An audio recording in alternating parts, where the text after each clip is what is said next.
the BBC website is the first, followed by the New York Times website, and then we have the CNN website. In completeness, the BBC was first again. This time CNN came second, and the New York Times website was third. And in diversity, it was New York Times first, followed by BBC, and then CNN. Okay? So on two of our measures, speed and completeness, you will see that BBC has won out of these three websites, and only on diversity it came second. Okay? So this gives you some idea, and of course, we looked at these three particular websites, but you can use the same idea for other and make the ranking bigger, include more websites in this. So now I want to, because I've talked about opportunities quite a bit, right, and with two case studies, now I want to focus on some of the challenges of using the user-generated content from Twitter. So normalization is a huge problem. Okay? So I've given a very small example. Some of the tweets didn't have the word earthquake in them, right? What they had was #earth, #quake. Okay? So it amounts to the same thing, but then you need to come up with some kind of standardization technique or normalization, whatever you want to call it, so that many of the different things can be brought down to the common concept that they represent, right? So there are too many differences in syntax, and the semantics happens to be the same. Of course, code switching is also an issue, but was not such a huge issue in our studies, okay? Where basically people use different languages. For example, they mix Hindi and English together, or maybe Spanish and English together, and so on, right? So those can also create a lot of challenges. And of course, a third big challenge is the lack of metadata, right? So, you don't have sometimes the time information, and of course, location was talked about in the morning quite a bit. So similarly, there are other metadata fields that may be missing, okay? And they may be relevant to your study. So those are some of the challenges that you have to deal with, with respect to Twitter data. And of course, you can imagine the challenges with other kinds of user-generated content as well, right? Because we have now so many different sites and social media, social networks, and so on, Reddit, right, Instagram, all kinds of things. So with that, I would like to conclude my talk. So there are many opportunities of leveraging user-generated content, but there are significant challenges, and there is a rich scope for future work. I do want to mention a workshop that we are organizing, because cybersecurity was mentioned, for example, in Tanmoy's talk, and fake news talk is also relevant. It's called the International Workshop on Security and Privacy Analytics, which will be in March 2020, March 18th. And it's co-located with the ACM CodeSpy conference in New Orleans. So that may be of interest to some of the people here. And with that, I would like to conclude and take maybe one or two questions if we have time. Thank you.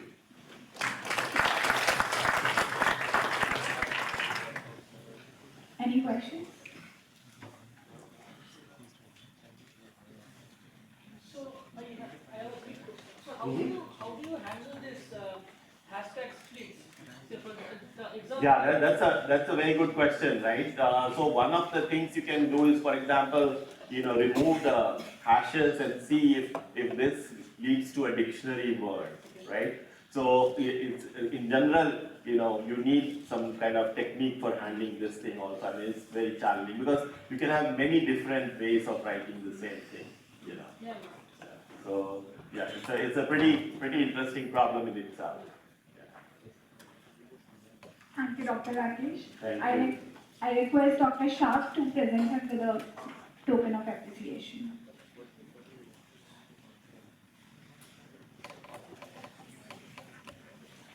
Thank you for inviting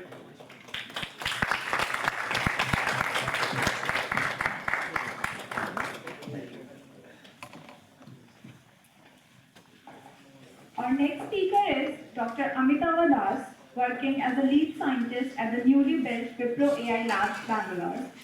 Today he'll be talking about Hate is Contagious, the Psycho-Sociological Facets of Cyber Hate Propagation. I invite Dr. Amitava for his talk.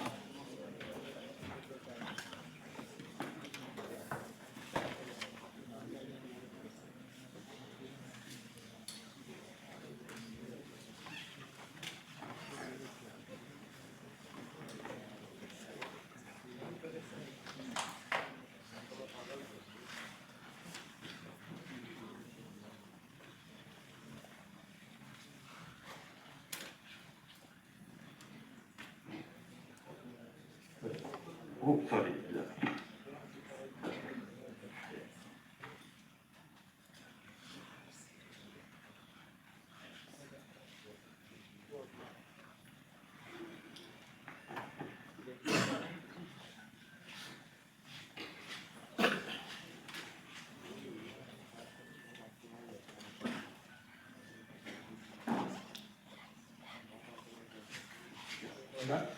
Hello. Hello everybody. Thank you, Conway, for inviting me here. So, before I go to today's talk, I'll be very briefly talking about in 2 minutes of what Wipro Research is doing currently. As been told already, that it's a newly built research lab. So, we are working on code mixing very actively, and possibly everybody knows what is code mixing.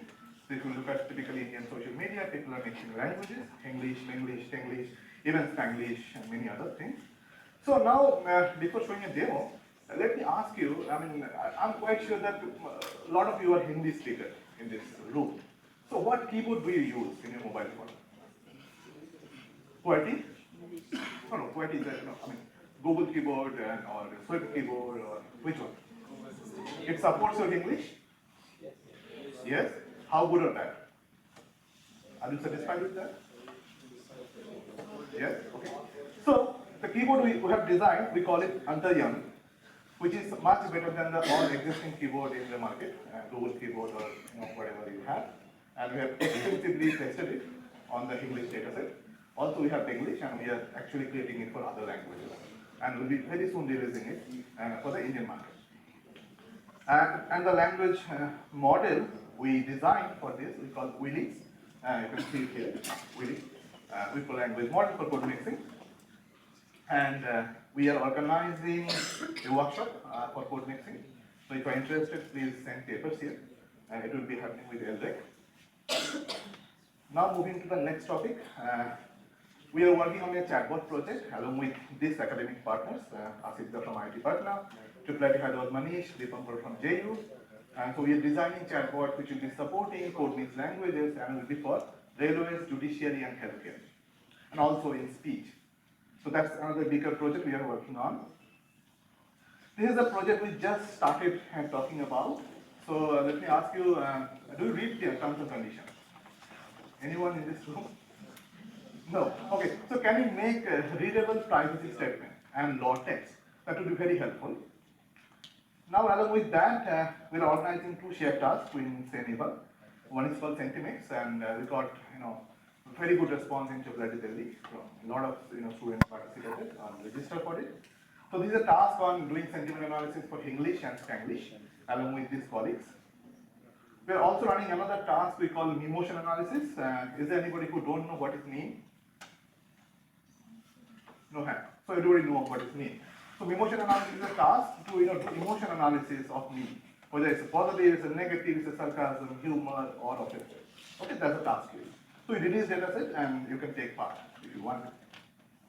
Now very briefly in one slide about Wipro and Wipro Research. Wipro started this initiative very recently, and we are present across the globe, and we have almost 20 innovation centers, and Wipro is in the process to convert all the innovation center or attract research center to all innovation centers. So they will be going in a very large way for research.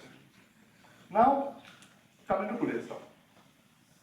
So Conway already declared about this project called Helios. It's a collaboration between Wipro and UT Austin, IIIT Delhi, and IIT Patna. We call it Helios. So this is a project of developing one-stop solution for hate speech and fake news for English India, English US, Hindi, English, Spanish, Spanglish languages. Also multimodal, we have memes and possibly will be going for videos, not decided yet. And today I decided to talk on your hate speech, fake news. I know President already will be talking a lot about fake news. So I decided to purposefully talk on your hate speech. So let us see what kind of technology we are trying to build. And unfortunately, it's a 20-minute talk, so I will not be able to go into much more detail, what architecture, what hardware, etc., etc. I will try to give you a kind of flavor what we are trying to do. Okay. Now, before I go to the next slide, let me ask a question to my audience. Do you think hate speech and fake news is today's problem? It's always there. So I got this interesting quote from this book. You might like to read it.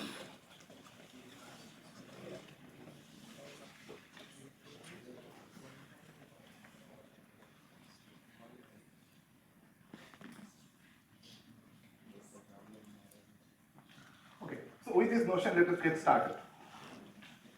So, if we look back at the literature, there are a lot of papers that are already claiming 90 plus accuracy or hate speech. This is all flawed, right? What we are doing there. It's not actually. So there's a recent paper which criticizes all the papers actually. And there are a lot of problems actually. I mean, the claim of 90% actually work on a particular data set. But when you actually try to use it, it does not work. It doesn't scale, it does not, understand all the languages. It's a very complex problem. Now we all know the history of Mark Zuckerberg facing the US Congress. And this time in US there is another election this year. And they are very serious about their duty in the election, what Facebook is doing. So as a courtesy, they released this document they called Civil Right Audit in last year, June. So they said many things. Importantly, all the automatic technique does not work.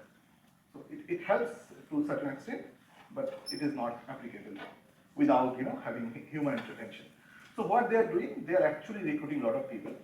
After this, some annotation by machines and etc. They typically see those documents or content and try to say it's a hate speech or fake news or whatever. So there is a human in loop in this whole process. Okay? So that's the current state of the art. Why this is a problem? The first one, typical style of Donald Trump saying things. But the second one, possibly, I'm quite sure many of you already have seen this. It's that infamous tweet by the Sononiga. He has said something about Azan, which get a lot of controversy. Now, forget about that. You tell me from NLP perspective, language perspective, look at this content and tell me where is the hate. It's very difficult. And that makes hate speech detection problem much more complex in today's setting. Probably all kinds of media, Facebook, Twitter, etc., are being built to talk about free speech. And now where to draw the line of hate speech and free speech, we actually don't know. And that makes the problem much complex. So what's our stand? So we said, okay, we can't do automatic hate speech detection, for everything. So we said, okay, let us predict what would be more high. So for these agencies who are actually recruiting humans, who are sitting a whole day and trying to see what we are writing, they can see the most possible vulnerable things or most possible viral things. So our problem would be a little easier. So we call it hate diffusion. So what we are trying to do actually, given a hate speech, can you predict that how it will be diffused from one node to another node? So you can possibly see from the visual information, this is going to be more viral. We call more vulnerable. And this is less, and this is somewhere in the middle. So what we are trying to do, we are trying to predict how far it will go, how fast it will go, through which path, and while going through paths, who are the nodes? I mean, if some node is, this is Amitava Bachchan, then it's going to be, super vulnerable, viral. So now, how information diffuses in social network? It's very simple. Let's say this guy posts something. So if this guy posts something, it will be visible to the first row of network, friends. If they do something, go to the second row, and so on. So this is the information diffusion pattern in social network or social media. Now predicting information diffusion or hate diffusion is a multifaceted process. It's a very complex process. So we have basic these three components: content, actors, and network. And that's the whole idea of the KDS project is. So we have these components. So on content, so we are going by law. India got a law amendment on hate speech, although it is yet to out. People are debating on this. So they said, okay, fine. If hate speech fall into these four categories, we care. Otherwise, we don't care. Okay. So sexism, racism, political, religious. These four are. Hate speech against me, I mean, it's not against something law. Now, scale of hate speech is very important. How aggressive? If it is very aggressive or non-aggressive or covertly, overtly, then target. I mean, what is the target? Minority group or any tribal group or any sexist group or whoever. So we have to understand target. So I will not be able to cover all those things, possibly I will cover these two today. Now network. So this is the part actually Tanmay is helping us heavily. So we have to understand community, because when somebody posts something, we know there's a consumer in my network. So we have to understand community, neighboring community, hyperpartition, hyperpluralism as well. Then this is typically my area of research. Then you have to understand who are the people actually creating hate speech, who are the people spreading it, who is commenting on it, so that you can understand, okay, given this message, how it will spread. So these are the basic three questions we are trying to find out in the KDS project. One is who posts hate content? I mean, who is the creator? Forward is a different story. Who is the creator? Who is creating it? Who react to them? And what is their demographic, age, gender, personality, whatever? How it's there? Can you understand the mechanism? Okay? So now, I have a very interesting video to show. This is one of my favorite. Sound will be coming here, hopefully. Anybody? Sound will be coming here. I can play it. No. Did anybody watch this movie? Anybody? Yeah, you watched. Okay, good. So, this movie is called The Intentional Line. Let me play this and then I will be commenting on this. I'm Mark. How are you? A little frustrated at the moment. Also equally depressed and pessimistic about our date tonight. Sure.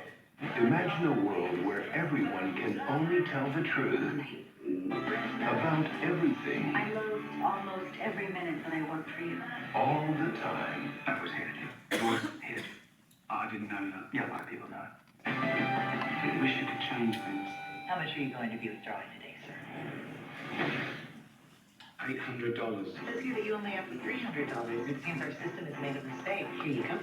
Today, I stumbled upon something that no man has ever stumbled on before. The world's first light. This fall, I said something that wasn't told. I'm black.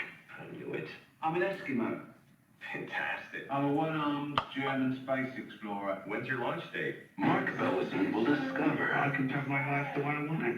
Everything's extra carrot. Good. I settled down. the truth. I'm different now. Are you better looking? No. Did you buy new clothes? No. Have you been to the gym? No. About lying. Why do you hate work so much? Biggest loser. You want to marry a strong genetic match and maybe one day have children that aren't. Little fat kids with snub noses. Exactly. If you could make the world the way you want it to be, if you could do anything, what would you do? The world's gonna... The invention of lying. This is the greatest movie ever made. Okay, so since we don't know who invented the lie first time in the world, but we can find out who invented the hate in the social media first. So they are kind of different than who spread it first. Okay, so with that notion, let me go here. So there are some theory in psychology which says people with dark triad orientation. What is dark triad? I will come into that. So they actually love to troll other people in public. That's the basic psychological personality phenomenon those people have. Okay. So now in this project we'll be looking at several psycho-sociological facets. One is personality model. So personality model says we have basic 5-dimensional personality. openness, conscientiousness, extrovert, agreeable, extroverted. I sometimes describe personality as a person level sentiment model. Okay? Now we have, so I'll be describing three models now. So this is person level sentiment model. Now we have another identity. We can again go to much deeper scale, but forget about that. We need a lot of data. Societal identity. This is very interesting. And let's say I say I'm a Bengali guy without knowing anything about me. What you can infer about me? I eat fish. Yes, I do. Sorry, Rasgulla. Okay. Yes, I do. So it's definitely yes. Art, music. Okay, good. So thank you. So the point I'm trying to make here is, see, we have already learned this from society, right? So we have societal identity. So can you capture that using computational model? So the model we have taken for this is called SWOT model, which is given by one sociologist. It has 10 dimensions: benevolence, universalism, conformity, and etc. So I now define two models: personality, personal sentiment, societal sentiment, societal identity. Now we have one more side. And that side is, let me skip this, dark triad of personality. And according to psychologists, we all have this side. Maybe high, maybe low, depends, So what are those sides? Psychopathy, Machiavellian, narcissism. Okay? Now what we are trying to understand is, who possesses it, who share it, and how these are connected with the psycho-sociological factors. So let me go ahead with this. How typically things happen in this dimension? We collect data, we go to social media, crowdsourcing services, we ask people questions, we understand their personality, values, dark triad. We also ask their social media handles. So we can collect data, we can build classifier on top of that.